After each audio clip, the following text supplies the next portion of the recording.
A Treatise of Satan's Temptations. Part 2. By Richard Gilpin. A Discourse of the Malice, Power, Cruelty and Diligence of Satan. Of Satan's improving these advantages for error, by deluding the understanding directly, which he doth, 1. By countenancing error from Scripture. Of his cunning therein. 2.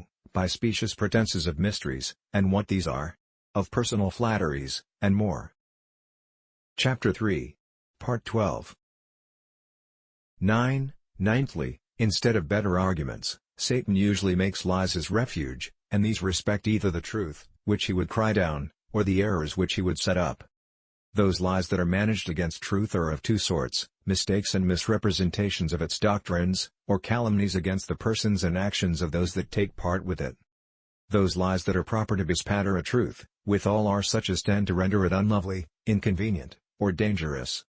Satan hath never been wanting to raise up mists and fogs to eclipse the shining beauty of truth. Sometime he persuades men that it is a novelty, and contrary to the tradition of the fathers. And then, if an error had been once upon the stage before, and had again been hissed out of the world, when it peeps out again into the world, its former impudency is made an argument for its antiquity, and truth is decried as novel. Or if it be but an error of yesterday, and hath only obtained an age or two, then the ghosts of our forefathers are conjured up as witnesses, and the plea runs current, "What has become of your fathers?" Or, "Are you wiser than your fathers? Are they all damned?" These were insisted on by the heathens, the gods of the country, and the worship of their fathers, they thought, should not be forsaken for Christianity, which they judged was but a novelty, in comparison of paganism. Of the same extract is that old song of the Papists, "Where was your religion before Luther?" And to this purpose they talk of the succession of their bishops and popes. And other errors grow a little pert and confident, if they can but find a pattern or sample for themselves among the old heresies. Sometime he endeavors to bring truth into suspicion, by rendering it a dangerous encroachment upon the rights and privileges of men, as if it would turn all upside down, and introduce factions and confusions. This clamor was raised against the gospel, that it would subvert the doctrine of Moses and the law. Sometimes he clothes the opinions of truth with an ugly dress, and misrepresents it to the world as guilty of strange inferences and absurdities, which only arise from a wrong stating of the questions. And where it doth really differ from error, he endeavors to widen the differences to an inconvenient distance, so that if it go a mile from error, Satan will have it to go too. If truth teach justification by faith, error represents it as denying all care of holiness and good works. If truth say bare moral virtues are not sufficient without grace, error presently accuseth it as denying any necessary use of morality, or affirming that moral virtues are obstructions and hindrances to salvation. It were easy to note abundance of such instances. As for calumnies against the persons and actions of those that are asserters of truth, it is well known for an old threadbare design, by which Satan hath gained not a little. Machiavel borrowed the policy from him, and formed it into a maxim, for he found by experience that where strong slanders had set in their teeth, though never so unjustly, the wounds were never thoroughly healed.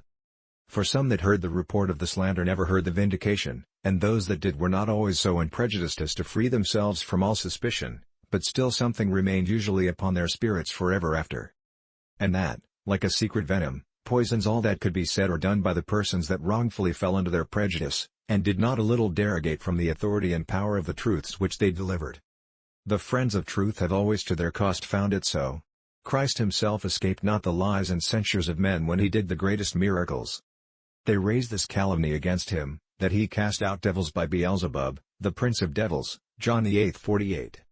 When he showed the most compassionate condescensions, they called him a man gluttonous, a wine-bibber, a friend of publicans and sinners, and at last, upon a misinterpretation of his speeches, "I will destroy this temple, and in 3 days I will build it up." Matthew 26:61, they arraigned and condemned him for blasphemy. And his servants have, according to what he foretold, drunk of the same cup, the more eminent in service the greater draught. Paul, a chosen vessel, met with much of this unjust dealing. He was accused, Acts 21:28, as speaking against the people, the law, and the temple, and, chapter 24:5, called a pestilent fellow, a mover of sedition, a profaner of the temple. Neither can we wonder at this, that the greatest innocency or highest degree of holiness is no armor or proof against the sharp arrows of a lying tongue. When we read this as one of Satan's great characters, that he is the accuser of the brethren, and that his agents are so perfectly instructed in this, art that they are also branded with the same mark of false accusers, Jude 10. It is well known how the primitive Christians were used, they were accounted the filth and offscouring of all things. There could be nothing that could render them odious or ridiculous, but they were aspersed with it. As that they sacrificed infants, worshipped the sun, and used promiscuous uncleanness, nay, whatever plague or disaster befell their neighbors, they were sure to carry the blame. And we might trace this stratagem down to our own days. Luther in his time was the common butt, for all the poisoned arrows of the papists' calumny, which so exceeded all bounds of sobriety and prudence that they devised a romance of his death, how he was choked of the devil. That before he died he desired his corpse might be carried into the church and adored with divine worship. And that after his death the excessive stench of his carcass forced all his friends to forsake him. All this and more to this purpose they published while he was alive. Whose slanders, worthy only of laughter, he refuted by his own pen.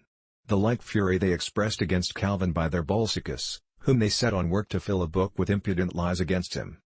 Neither did Beza, Junius, or any other of note escape without some slander or other. How unjustly the Arians of old accused Athanasius of uncleanness, and of bereaving Arsenius of his arm, is sufficiently known in history. But the devil's malice doth not always run in the dirty channel of odious calumnies. He hath sometimes a more cleanly conveyance for his lies against holy men. In prosecution of the same design, it is a fair colour for error if he can abuse the name and credit of renowned champions of truth, by fathering an error upon them which they never owned.